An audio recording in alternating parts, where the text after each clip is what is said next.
Hello there everyone, welcome to Nightmare Narratives. I am your storyteller and I'm here to guide you tonight. I know many of you use these videos to drift off to sleep, so before we begin, take a moment to like this video and subscribe to our channel. I'm always curious, where are you watching from and what time is it in your part of the world? Now, find your cozy spot and relax.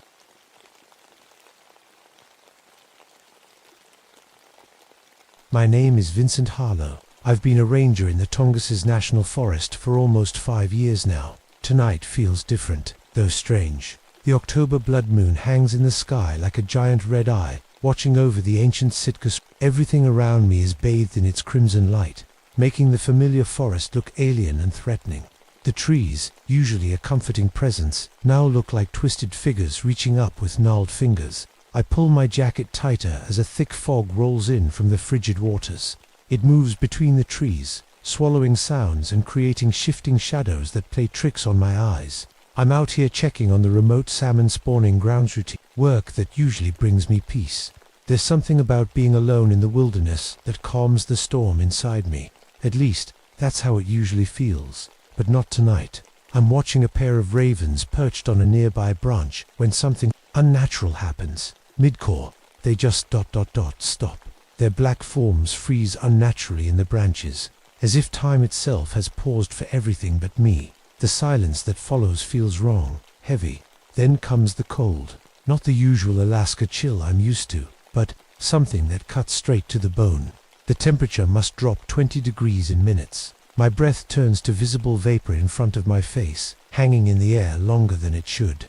I reach for my radio out of instinct, even knowing it's pointless. There's no signal for 50 miles in any direction out here.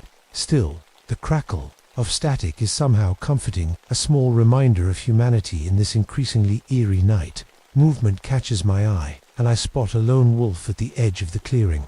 It's a big male I've seen before on my patrols. Our eyes meet, and something passes between us, a shared understanding of danger.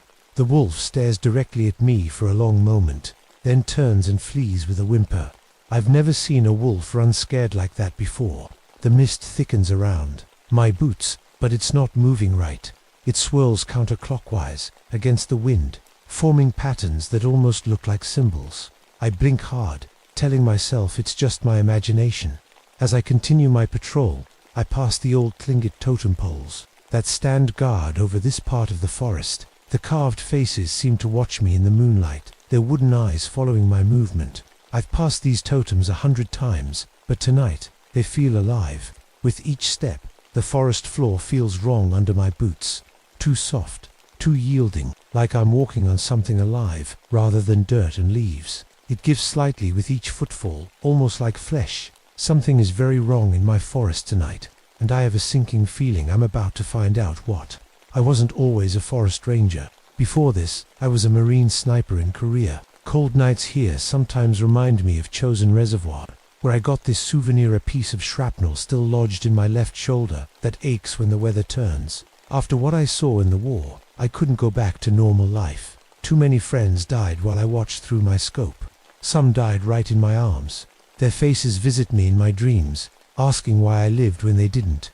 So I came here, to the endless green of the Tongass. No people, no questions, no memories, just trees and animals and silence. I pull out a cigarette and try to light it, but my hands shake slightly. Damn nerves, I mutter to myself. The shaking isn't from the cold. It's been with me since Korea, a constant reminder of things I'd rather forget.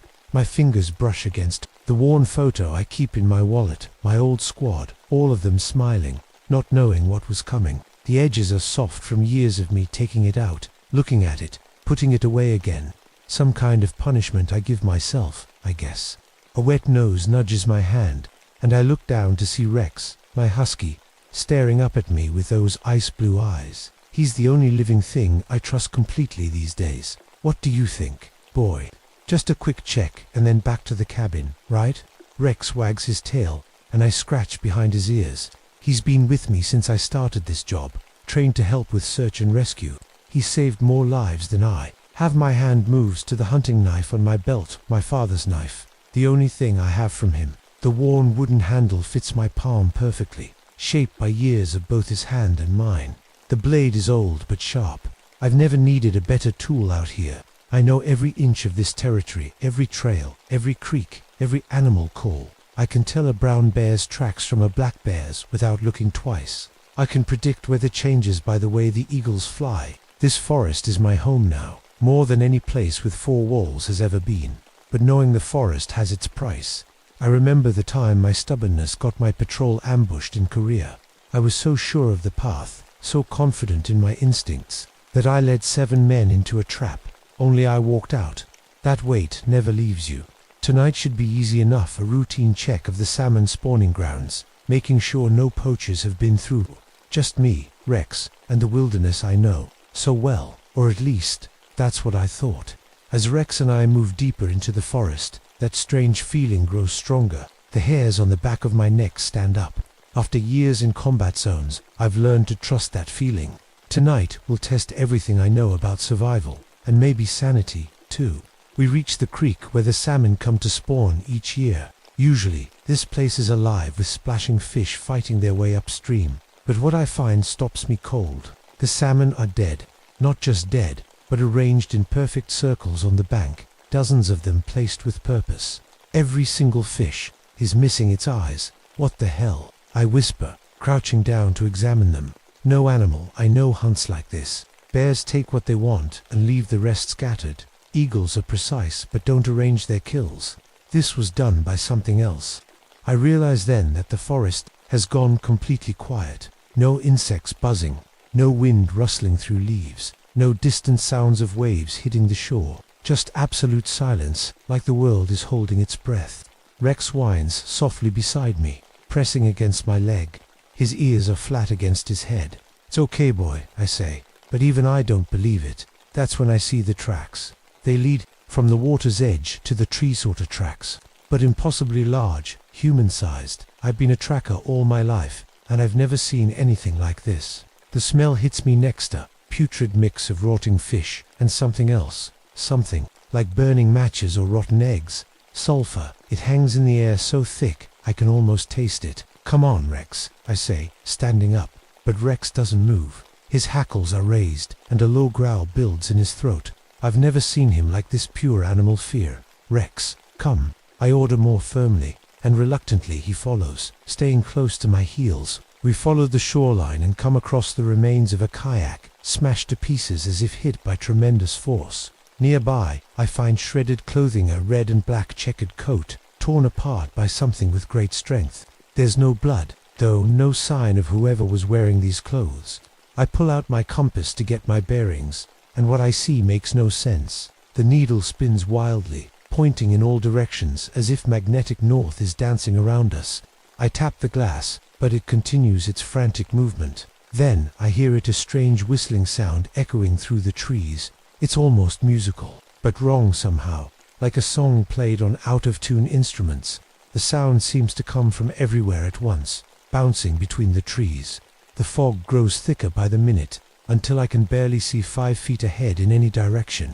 The blood moon above is just a dim red glow through the mist. I decide it's time to head back to my cabin. Whatever's happening here, I need better equipment. I turn around, but the path we came on is gone, where there should be a clear trail. There's now a wall of ancient trees, so tightly grown together. They couldn't possibly have been there when we walked through just minutes ago. "Impossible," I mutter, turning in a circle, trying to find any familiar landmark. But everything looks wrong, changed. The forest I've known for 5 years has become a maze. Rex barks once, sharp and urgent.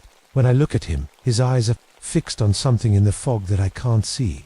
And that's when I first hear them moving through the trees. Sleek, wet forms dart between the trees' dark shapes, moving faster than anything I've ever tracked.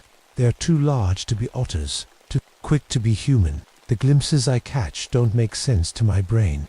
Yellow eyes appear in the fog, glowing like lanterns. Not just one pair, but many, 5, maybe 6 sets of eyes, all blinking at the exact same time, as if they share one mind. I raise my rifle, more for comfort than anything else. Rex stands beside me, every muscle in his body tense and ready. Then I see one clearly as it moves into a patch of moonlight, and my blood runs cold. It has the head of an otter, sleek and whiskered, but on a human-like body that stands upright. Its hands are webbed, ending in claws that glint in the crimson light.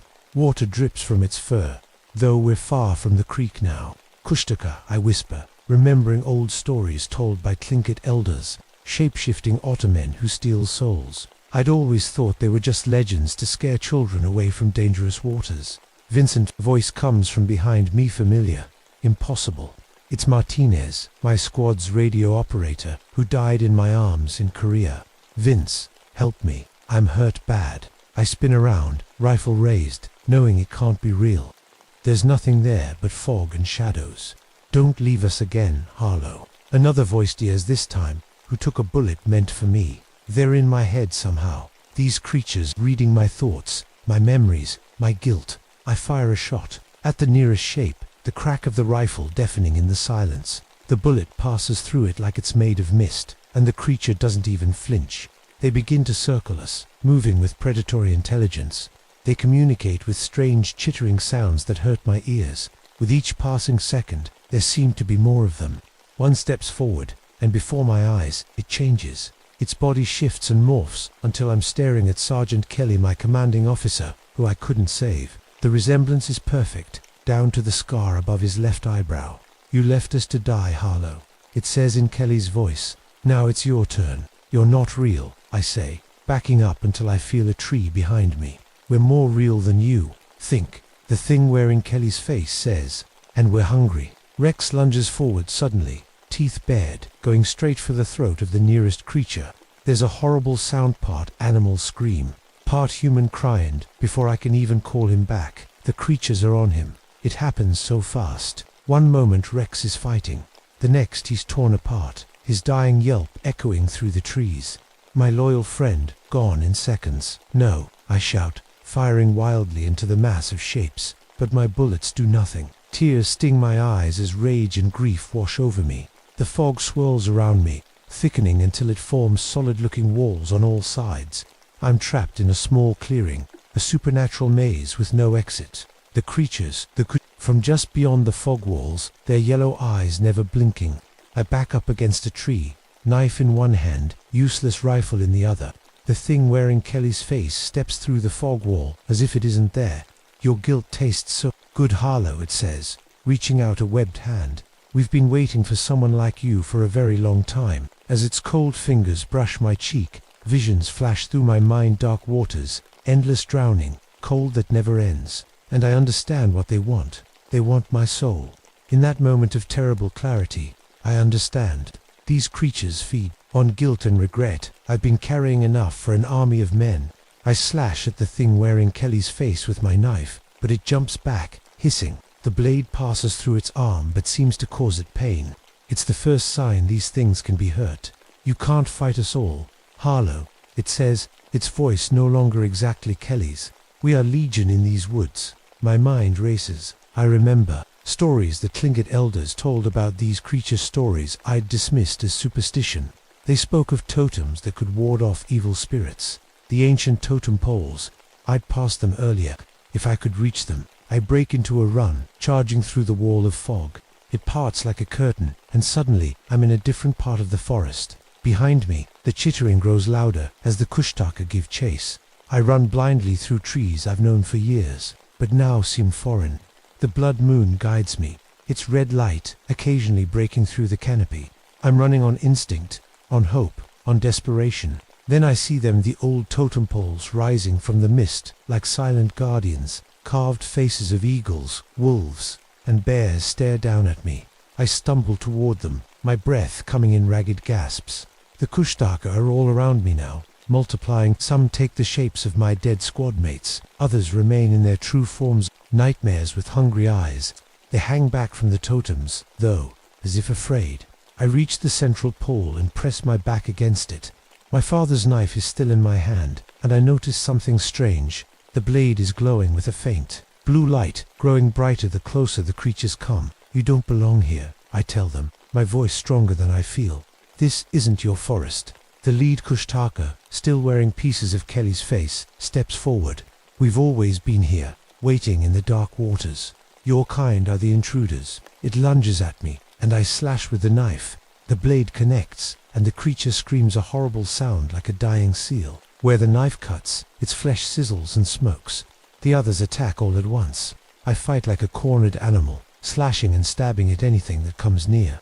The knife burns bright blue now, leaving trails of light in the air with each swing. One of them gets past my guard, its cold, wet hand grabbing my throat. Instantly, my mind fills with visions: dark underwater caves, endless cold, souls trapped for eternity. I feel myself drowning, though my feet are on dry land. With my last bit of strength, I bring the knife down on its arm. The creature releases me, shrieking. I fall to my knees, gasping. The Kushtaka circle me, more cautious now but still coming. There are too many. The knife has hurt some, but they keep coming back. An idea forms, desperate, maybe crazy. The old stories said these creatures wanted souls. They fed on regret and pain. With shaking hands, I begin carving symbols into my own arm, with the knife copies of the designs on the totem poles. My blood flows freely, but there's no pain, just a strange warmth where the glowing blade touches my skin. The Kushtaka back, away, chittering anxiously among themselves. One steps forward, and before my eyes, it transforms into Rex, my loyal husky, looking exactly as he did in life. "Vincent," it says in a human voice, "put down the knife. We can be together again. Me, all your friends, no more loneliness." For a moment, I waver. The thing looks exactly like Rex, down to the white patch on his chest, but its eyes are wrong yellow instead of blue, full of hunger rather than loyalty. "You're not him," I say, "and you're not taking my soul." The creature snarls, its disguise slipping to reveal the monster beneath. I know then what I have to do. These things want my soul, my guilt, my regret, my pain. They've been feeding on it since I entered their territory. As long as I live with this guilt, they'll never stop hunting me. I think of my squad, of Rex, of all the weight I've carried for so long, and I make my choice. With a final prayer, I turn my father's knife toward my own chest. "You can't have it," I tell them. "My soul is mine." I drive the blade into my heart. There's a moment of searing pain, then strange peace, as my blood soaks into the forest floor. The Kushtaka scream in fury and despair. The blue light from the knife explodes outward, engulfing everything. I feel myself falling, but there's no fear anymore. No guilt, no regret, just release. The last thing I see is the blood moon above, its light turning from red to pure white, and then darkness.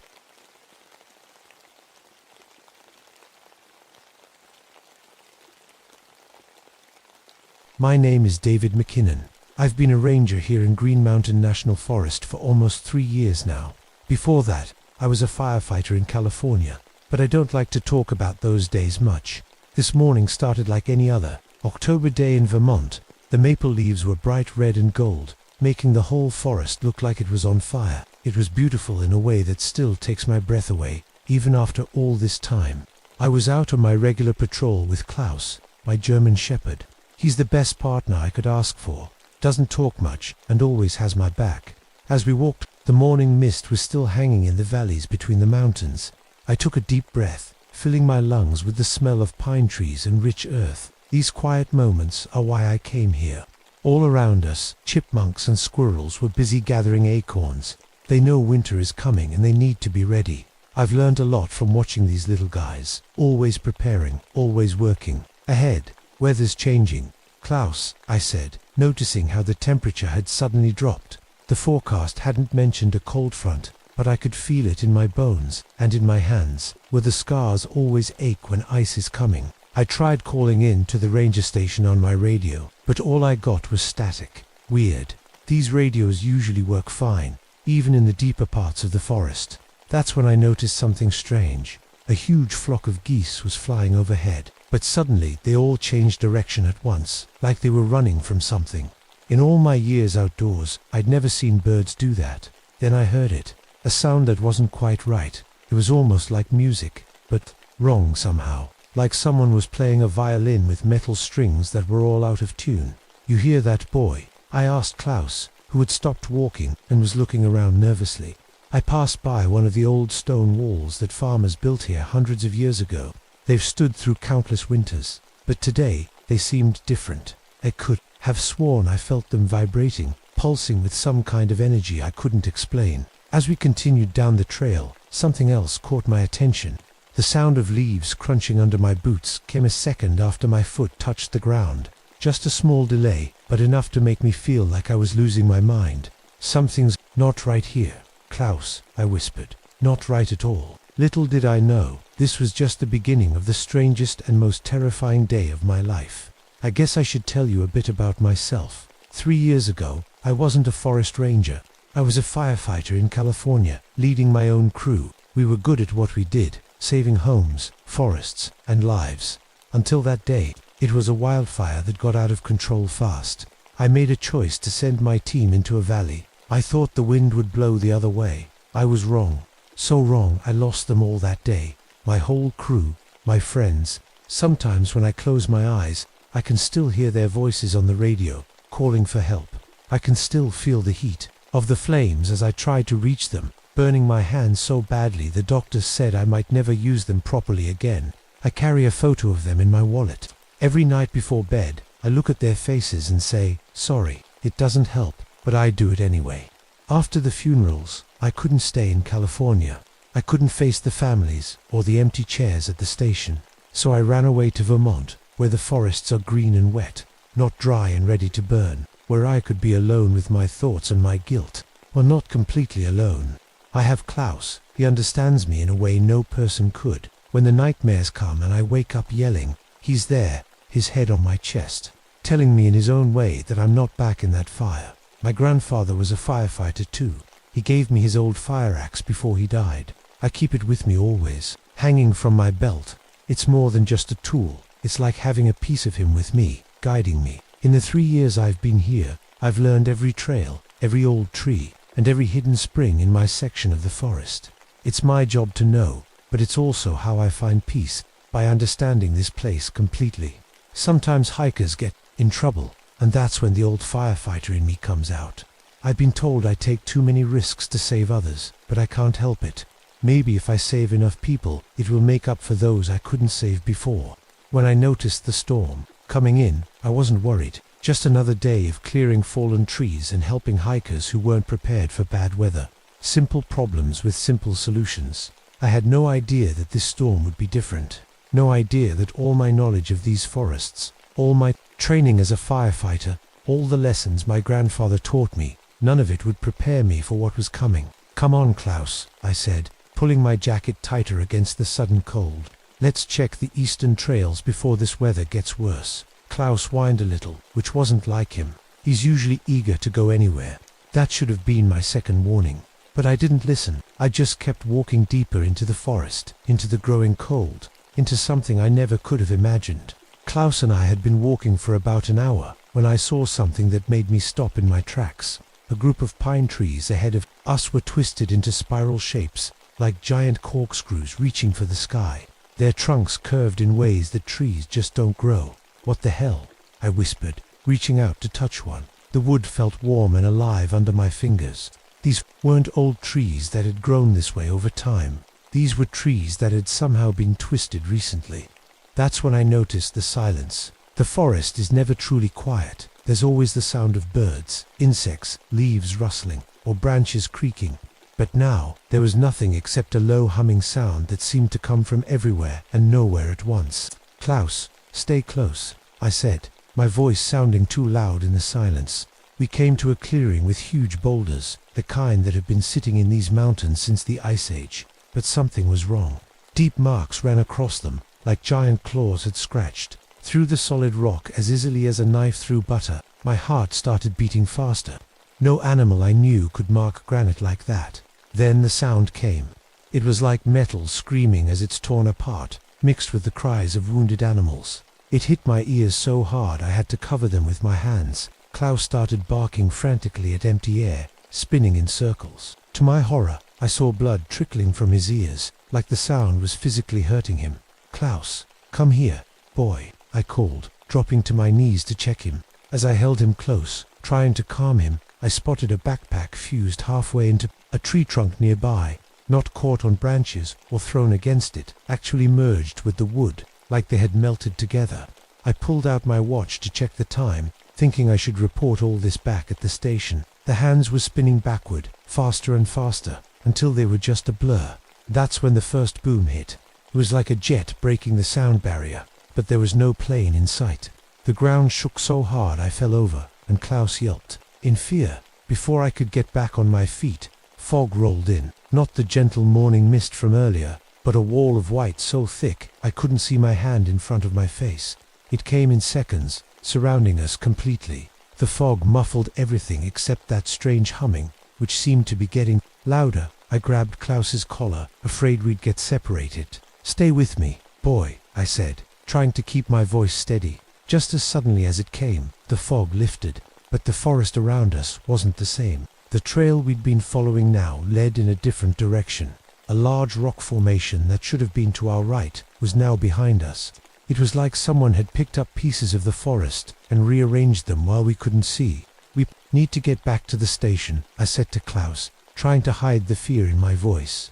I pulled out my compass, but the needle just spun wildly, giving me no direction at all. That's when I realized we weren't just lost.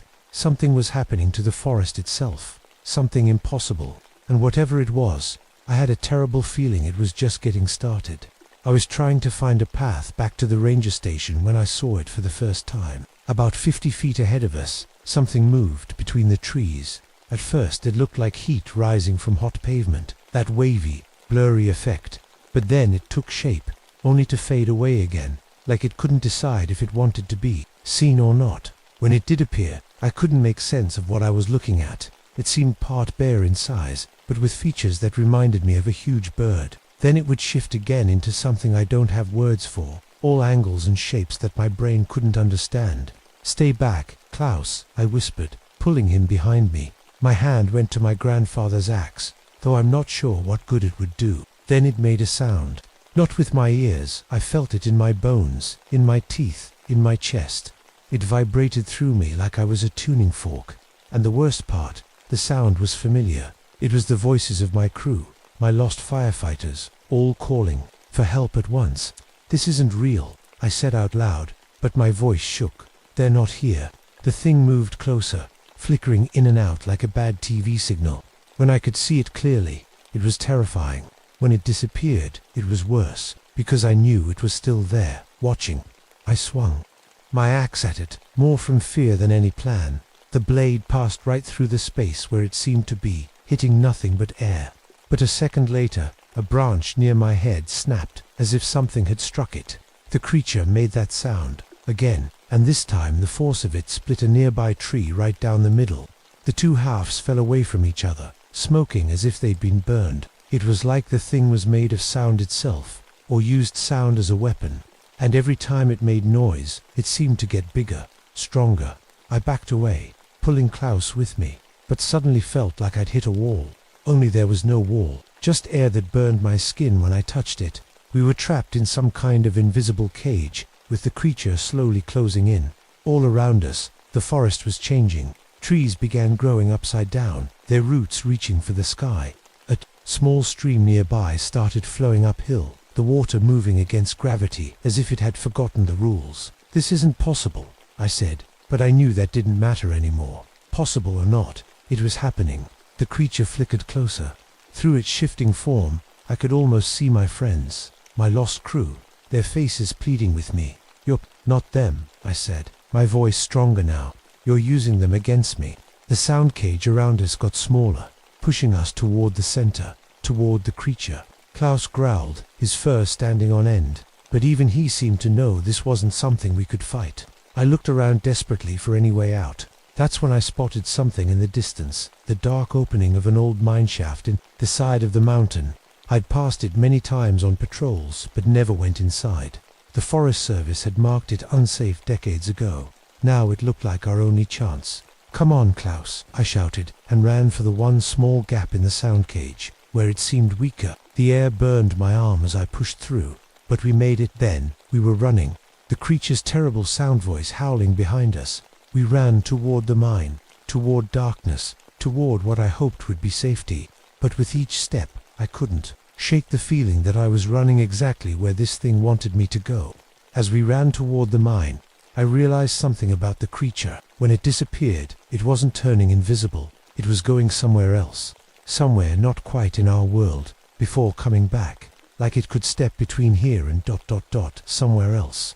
Behind us, the thing let out another of those bone-shaking sounds. The ground rumbled, and I looked back to see rocks and dirt sliding down the mountainside. It was causing an avalanche to block our escape route. Faster, Klaus, I gasped, pushing my legs harder. We reached the mine entrance just as the landslide roared past, missing us by inches. The old wooden beams around the entrance creaked as dust and small rocks rained down, but they held. Inside, the air was cold and damp. My flashlight cut through darkness that felt like it had been there for 100 years. As we moved deeper, away from the creature, I saw markings carved into the walls, old warnings in the handwriting of miners. From the 1700s, beware the sound. One read, "IT comes from between." So this thing had been here before. Long before I heard the creature approaching the mine entrance, its strange half-visible form flickering in the daylight outside. My hand touched the smooth wooden handle of my grandfather's axe, and I felt something odd. It was vibrating slightly, humming in tune with the walls around us. The mine was full of iron ore, and somehow my axe was resonating with it, creating a frequency that seemed to push back against the creature's sounds. "Stay back," I warned Klaus, moving forward with the axe held out in front of me. That's when the worst thing happened. The creature changed shape again, but this time into something far more terrible. My crew, my friends who died in the fire, they stood there, their clothes burned, their skin blackened, their eyes desperate. "Save us this time, David," they said together, their voices perfect, just as I remembered them. "Don't fail us again." I felt tears on my face. My hands shook. "You're not them," I whispered, but my voice broke. I needed to think. This thing used sound as a weapon and seemed to feed on it, so maybe... I reached into my pack and pulled out the emergency flares I always carried. With a quick twist, I ignited one and threw it deeper into the mine shaft. The explosion echoed, bouncing off the walls. The creature flinched back, the images of my crew flickering like a bad TV signal. "Sound hurts you too, doesn't it?" I said. "When it's the right kind." I lit another flare and threw it in a different direction. The boom was even louder, and the echoes created a wall of noise that seemed to push the creature back. Klaus barked, adding to the chaos of sound. The creature's form became less stable, parts of it disappearing as my plan worked. But then it struck back. A wave of sound hit Klaus directly. One moment, my brave dog was beside me, and the next, nothing. He was just gone, like he'd never been there at all. "Klaus," I screamed, my heart breaking. In my moment of distraction, the creature surged forward. I felt something deep inside me break. First, my crew. Now Klaus. I wouldn't lose anyone else to my mistakes. The mine was starting to collapse around us. Rocks fell from the ceiling as the creature's sounds shook everything. I had one chance. I raised my grandfather's axe high, feeling it vibrate strongly now, matching the frequency of the iron in the walls. The creature loomed over me, a twisted mix of bear, bird, and things that shouldn't exist. "For Klaus," I said, and swung the axe with everything I had. The blade connected with the creature just as it was phasing back into our world. There was a sound like the universe tearing, a flash of blue-white light, and the mine ceiling came down on both of us. I felt rocks crushing me, burying me alive. The last thing I saw was my grandfather's axe, glowing with strange energy where it had struck the creature. Then darkness. I don't know how much time passed. I don't know if what I'm experiencing now is death or something else. I can't move, I can't see, but I can still think, still remember. Sometimes I hear sounds from outside, search parties calling my name, then giving up. The mine entrance is completely sealed. No one will find me. But I'm not alone in this darkness. I can feel the creature, wounded but alive like me, trapped between worlds. We're bound together now, buried under tons of rock. And sometimes, when the forest is quiet and the wind is still, hikers report hearing strange sounds coming from the sealed mine shaft. A man's voice and something else, something not human, calling from deep underground. No one ever goes near that mine now. The locals have stories about the sounds, about the haunted section of forest where a ranger disappeared years ago. They call it the Screaming Forest, and they're right to stay away.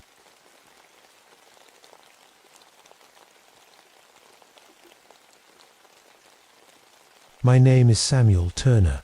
I'm a forest ranger out here in Daniel Boone National Forest. Tonight is different. The harvest moon hangs low in the sky, big and orange like a pumpkin. It lights up the limestone cliffs and deep valleys of these Kentucky hills. I can see everything clear as day, even though it's almost midnight. I'm driving down an old dirt road, my truck bumping over roots and rocks. The radio keeps cutting in and out, just static mostly. I don't mind the quiet. After what I saw in Vietnam, quiet is good. Up ahead, I can see that old railroad trestle. It stretches across Pope Lick Creek like a giant skeleton finger, pointing at the moon. Nobody uses that railway anymore. Trains stopped running here years ago, but sometimes I swear I can still hear whistles in the night. The forest is peaceful tonight, or at least it should be, but something feels off. The owls are hooting from the hollow trees, their calls bouncing off the rock walls, but they sound ... scared, not normal. Then I see it weird lights in the southern sky, like green and blue waves dancing. But this ain't Alaska, and we don't get northern lights in Kentucky. Something strange is happening with the electricity around here. Just as I'm thinking about this, my truck starts to sputter. The engine coughs once, twice, then dies completely. Come on, not now, I mutter, turning the key again. Nothing, not even a click. I'm stuck here, right at the foot of that creepy old Pope Lick trestle. Great. I grab my flashlight and step outside. The air feels heavy, like right before a thunderstorm. That's when a family of deer bursts out of the trees right in front of me. They're running fast, scared of something. When they look my way, their eyes shine blue instead of the usual yellow. Not normal reflections at all. The hair on my arms stands straight up, and then I notice my own hair is doing the same thing. Static electricity is thick in the air, but there's not a storm cloud in sight. Just that big harvest moon watching everything. I walk toward the old tracks, my boots crunching on gravel. The weird thing is, those rusty rails are humming, vibrating like they're alive, like a train is coming, but that's impossible. The taste of metal fills my mouth, copper and that sharp smell before lightning hits. My tongue tingles with it. The air around me feels charged up, dangerous. Something is very wrong in these woods tonight, and I've got a bad feeling I'm about to find out what it is. I wasn't always a forest ranger. 2 years ago, I was in Vietnam, sweating in the jungle with my rifle ready. I did 2 tours there, lost a lot of friends. My best buddy Bobby stepped on a hidden trap. I still hear his scream in my nightmares. After that, I couldn't handle being around too many people. Crowds made me jumpy. Loud noises would send me diving for cover. So when I got back home, I looked for the quietest job I could find. The Forest Service was perfect. Out here, it's just me and the trees and the animals. No one to bother me, and no one for me to worry about.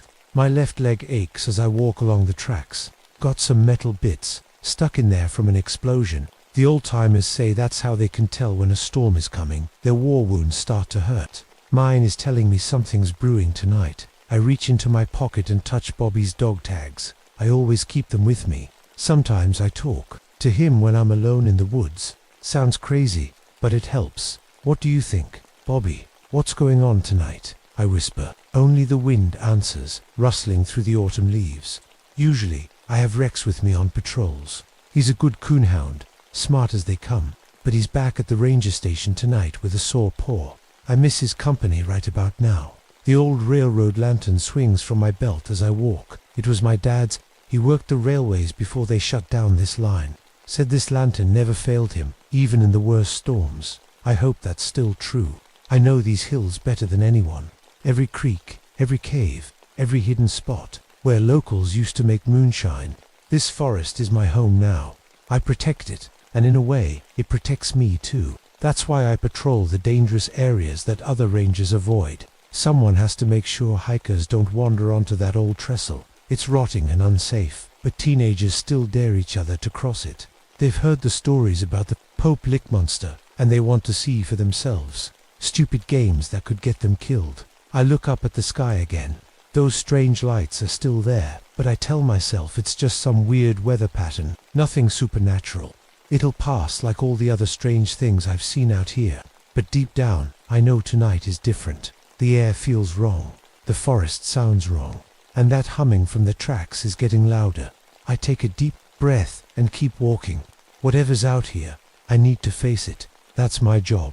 That's what I do now instead of fighting in jungles. I protect people from danger, even when they don't know they need protecting. Little did I know that tonight would test not just my courage, but my very grip on reality. As I follow the humming tracks, I spot something that makes my stomach drop. Just off to the side, near some power lines, there's a perfect circle of dead animals. A few sheep and a cow, all lying on their sides, with no signs of injury. But I know they're dead.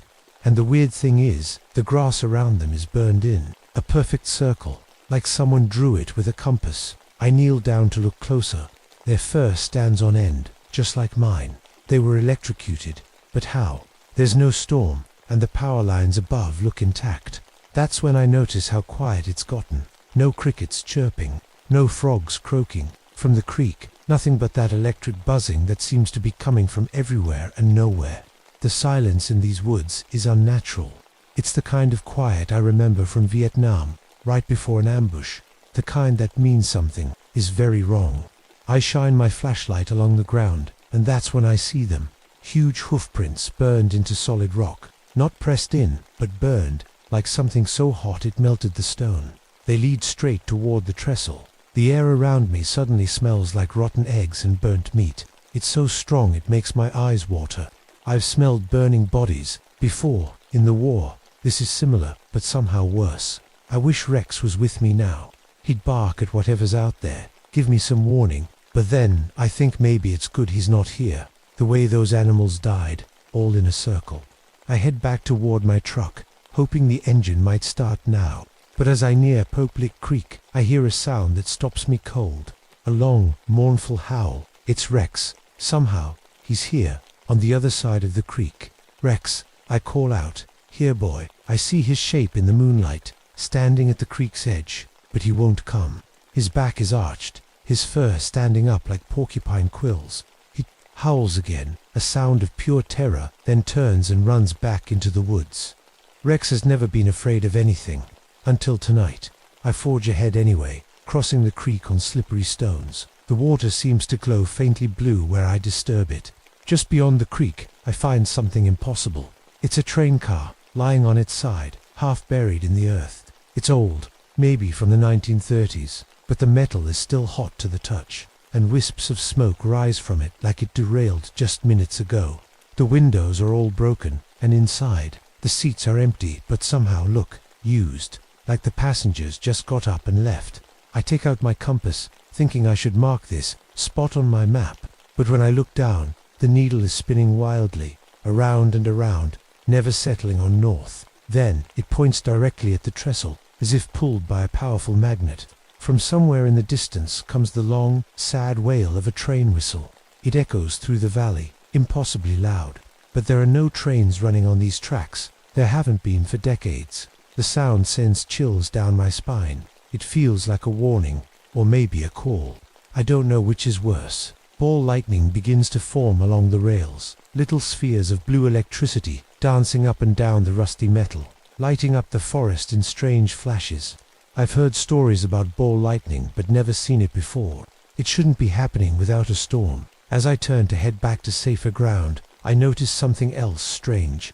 My footprints in the mud are glowing with an eerie blue light, like someone replaced my boots with electric bulbs. Each step I've taken is marked, creating a glowing path. Behind me, I can't go back now. Something is drawing me forward, toward that trestle, toward whatever is causing all this. And deep down, I know I have to see it through. I reach the foot of the trestle, looking up at its wooden beams stretching across the gorge. The harvest moon is directly behind it now, making the whole structure look like a giant ladder to the sky. That's when I see it. Standing in the middle of the trestle is a figure, huge and dark against the orange moon.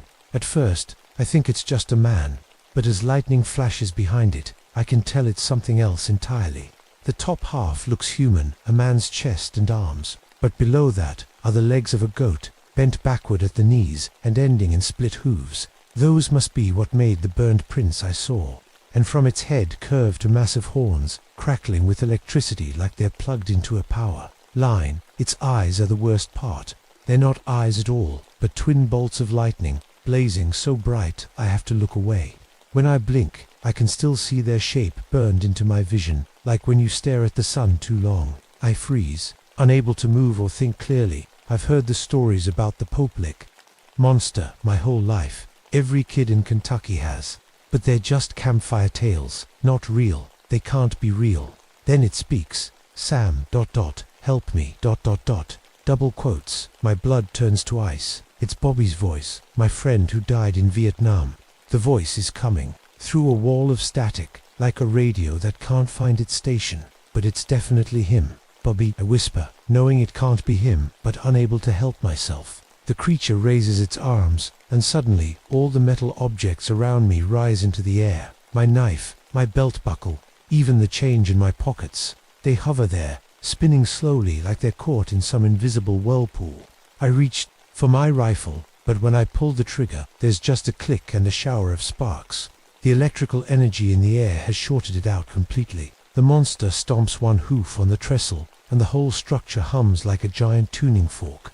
Then I hear it, the unmistakable sound of a train barreling down the tracks toward me. I spin around, expecting to see headlights.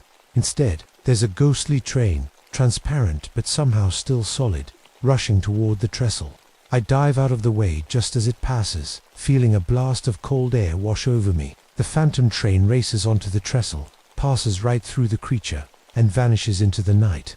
Join us, Sam, the monster says, and now it's speaking with many voices at once. Men, women, children, all talking through that same staticky noise. As it speaks, I feel memories flooding back. Bobby stepping on that trap, the explosion, the blood.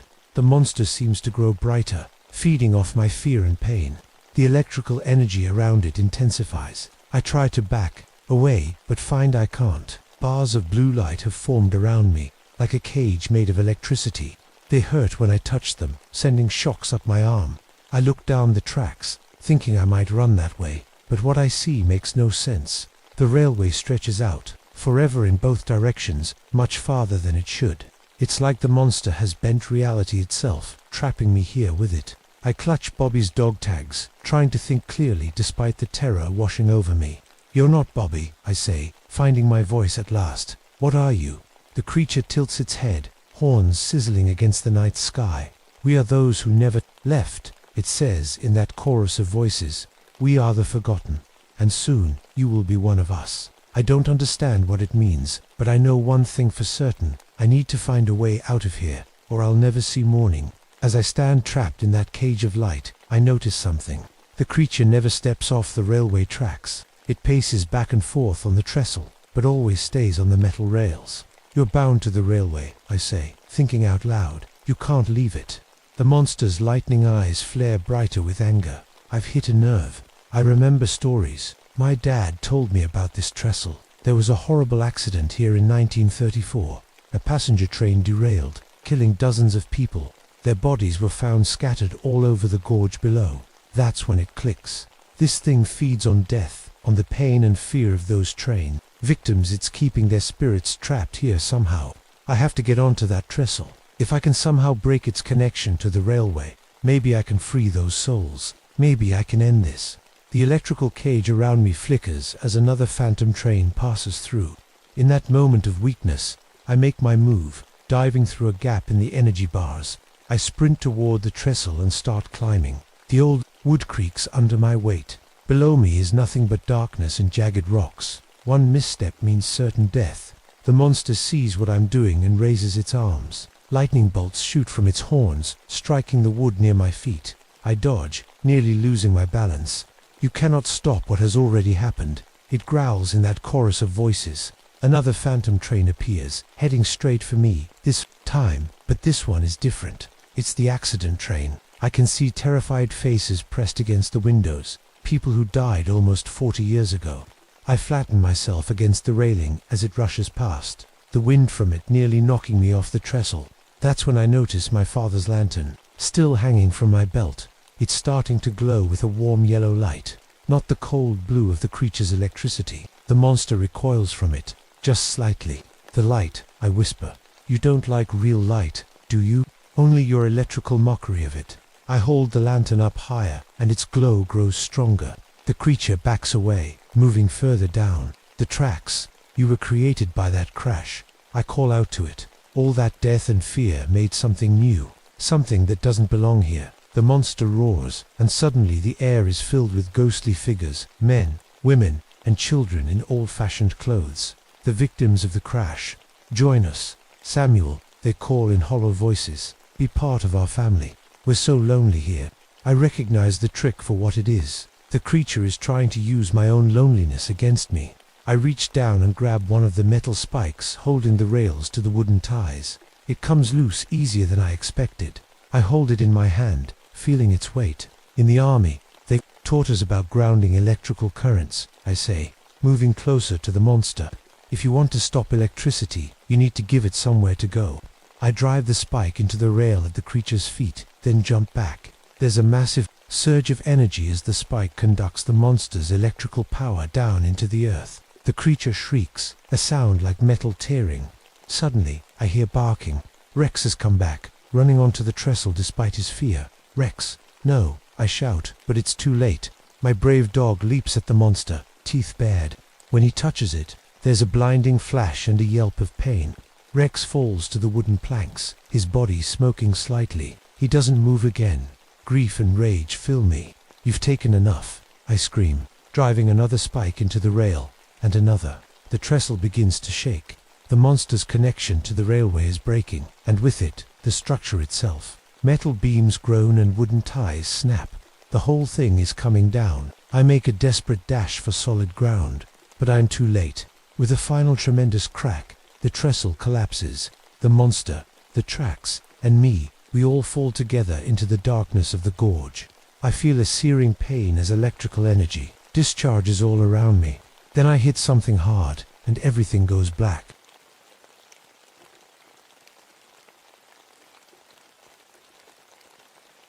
My name is Michael Yazzie. I've been a ranger in the Gila National Forest for almost 10 years now. Tonight feels different though. The desert wind is howling through the ancient cliff dwellings, making an eerie whistling sound that raises the hair on my arms. I've heard this wind 1,000 times before, but tonight it seems to carry whispers, old voices speaking words I almost understand. The stars are incredibly bright, filling the night sky like scattered diamonds on black velvet.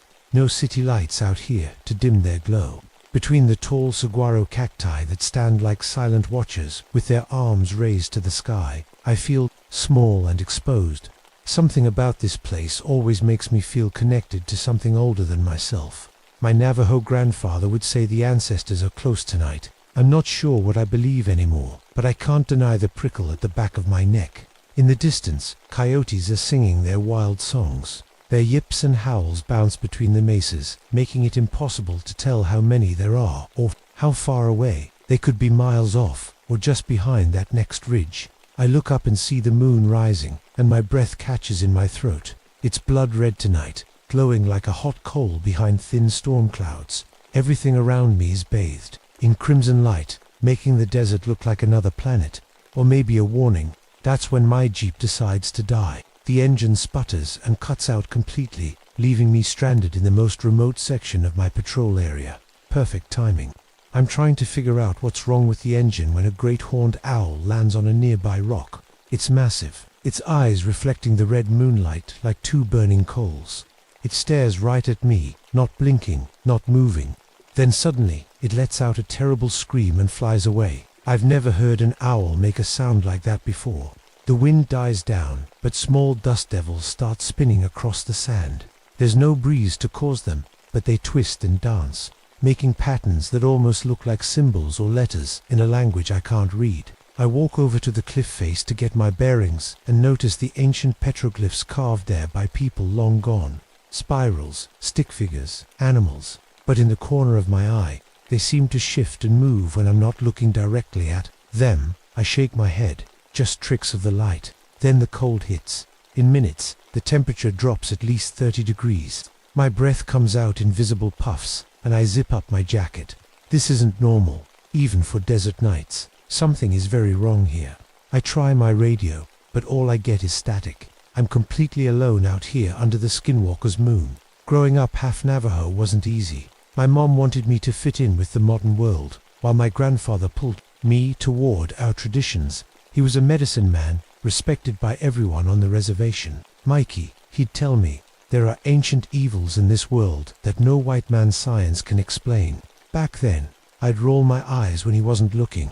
I run my fingers over the scars on my arms, souvenirs from bar fights in my 20s when I was angry at the world, not sure where I belonged. To Navajo for some crowds, not Navajo enough for others.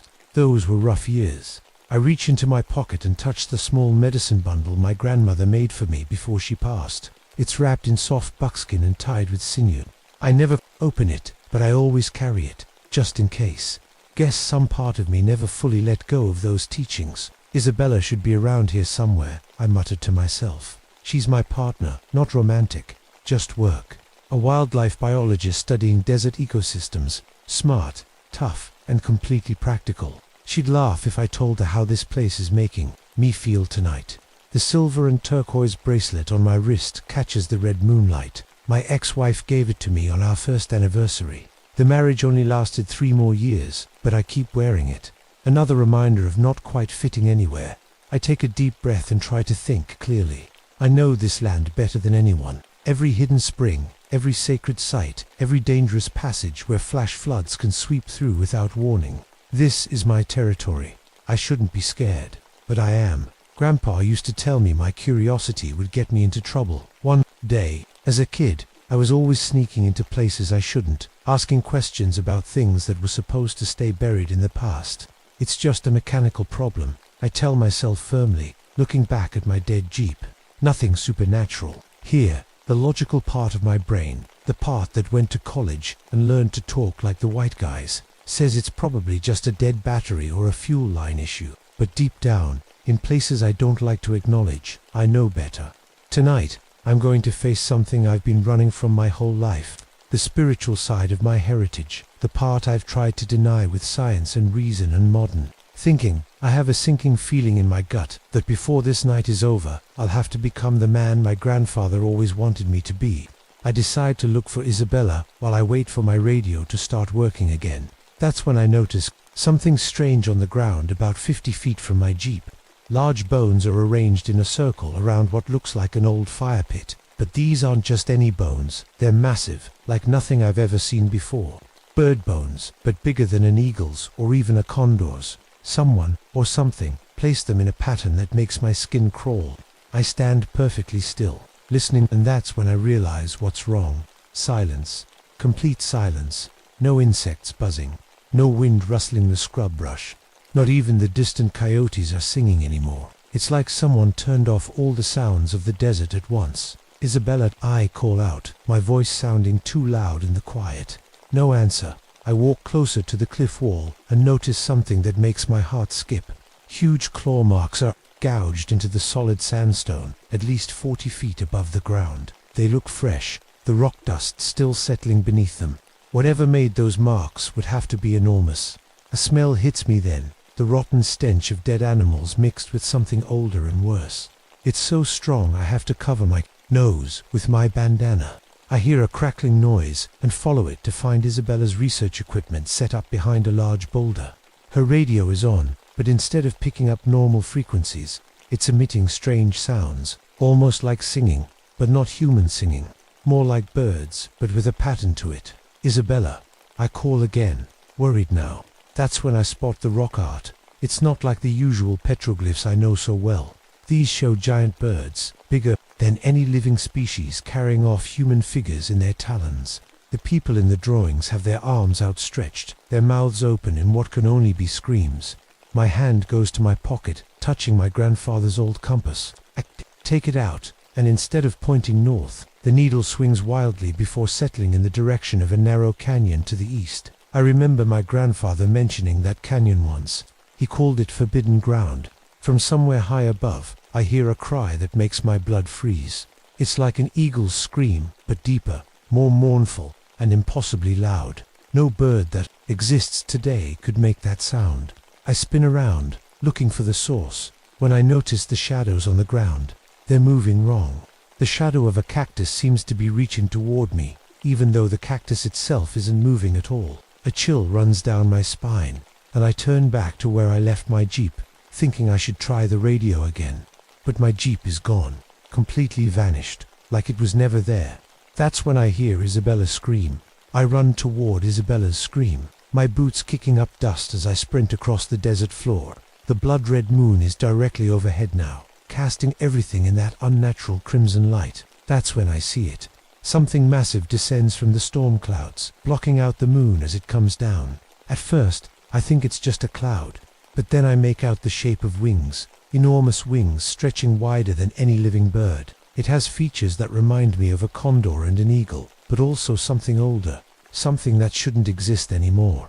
The Teraton, a name from my grandfather's stories, whispers in my mind. Michael, Isabella calls from somewhere ahead. I spot her standing frozen near her research equipment, her face pale in the moonlight. The creature lands on a tall rock formation about 100 yards away. Its talons grip the stone, and where they touch, the rock seems to smoke and glow with a strange blue energy. It turns its head toward us, eyes shining like twin lanterns in the dark. Then it speaks, not with a bird's cry, but with my grandfather's voice, the exact same voice that warned me years ago. Some doors should remain closed. Mikey, some powers are not for us to disturb. I feel my knees go weak. How could this thing know my grandfather's voice? What is that? Isabella whispers, beside me, her scientific mind clearly struggling to process what we're seeing. I pull my service pistol from its holster, but it seems laughably small against this ancient predator. The creature must be 20 feet tall, with a beak that could snap a man in half. Don't look directly into its eyes, I tell Isabella, remembering another piece of my grandfather's warnings. The Teraton binds souls through eye contact. The massive bird spreads its wings and lets out a cry that contains multiple voices, men, women, children, all screaming at once. I realize with horror that these are the voices of everyone it has ever killed. We need to get out of here, I say, grabbing Isabella's arm. But as I turn to run, walls of swirling sand rise up around us, cutting off our escape. The wind whips the sand into solid barriers, trapping us in a makeshift arena with the monster. This isn't possible, Isabella says, her scientist's mind rebelling against what she's seeing. There's no species that. It's not just a species. I cut her off. It's something else. Something that feeds on spiritual energy.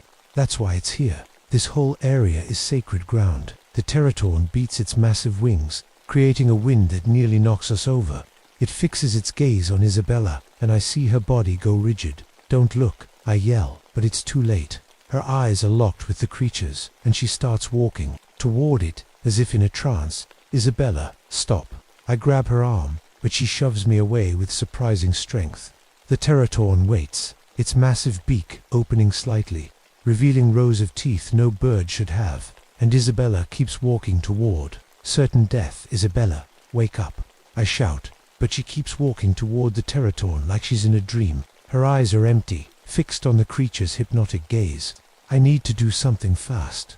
My mind races through memories of my grandfather's teachings, stories I once dismissed as superstition. Now they're my only hope. The medicine bundle in my pocket, with shaking hands, I pull it out and unwrap it for the first time. Inside are 4 items: a small pouch of corn pollen, an eagle feather, a turquoise stone, and a pinch of tobacco, the tools for a protection ceremony. Grandfather, help me remember, I whisper, as I quickly draw a circle in the sand around myself. The Teraton screeches, sensing what I'm doing. I begin to sing. The words come from somewhere deep inside me, a place I've ignored for too long. It's a protective song, one my grandfather taught me when I was just a boy. The monster turns its attention from Isabella to me. Good, but she's still walking toward it. Only 20 feet away now. Isabella.